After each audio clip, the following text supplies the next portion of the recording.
Hi guys, welcome back to the channel. I've been putting off talking about this one for a while now, not because I didn't want to talk about it, but because I needed to get it right. And now it's time. But before we get into that, don't forget to check this exclusive discount for it.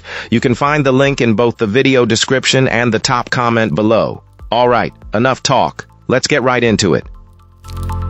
This laptop surprised me in a few ways.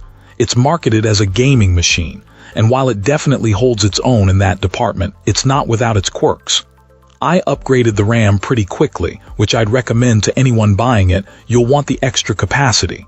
This upgrade, however, almost wiped my operating system. Windows 11's update system is aggressive, to say the least. It silently applied updates during shutdown, bricking the system.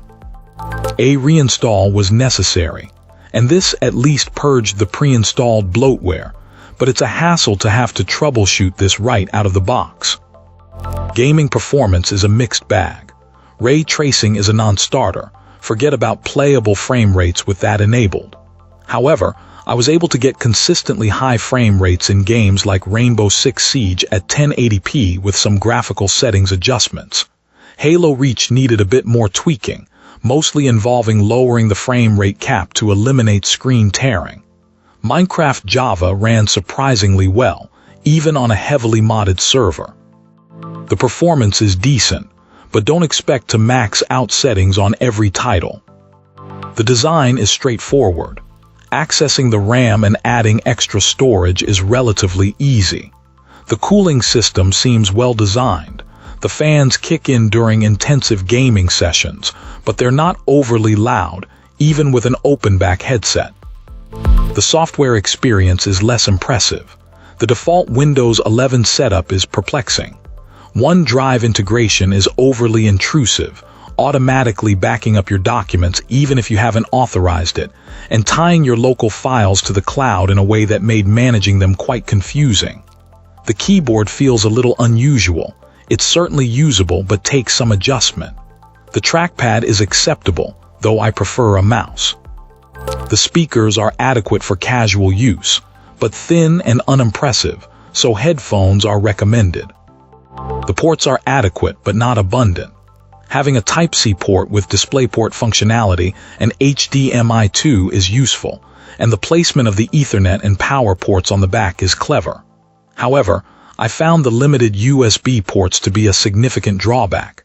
Adding just one more USB 2 port would have improved usability considerably.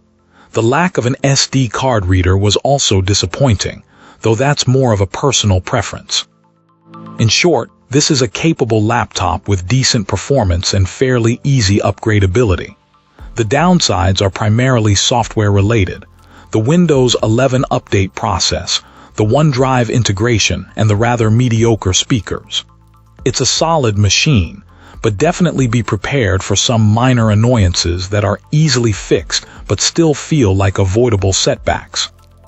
Oh, and I also discovered that it supports AMD FreeSync, despite having an NVIDIA GPU, a nice surprise, though it's not advertised anywhere.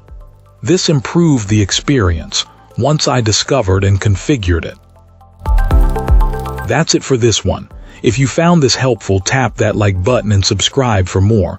Got thoughts? Questions? Let's talk in the comments. Thanks for watching. See you in the next one.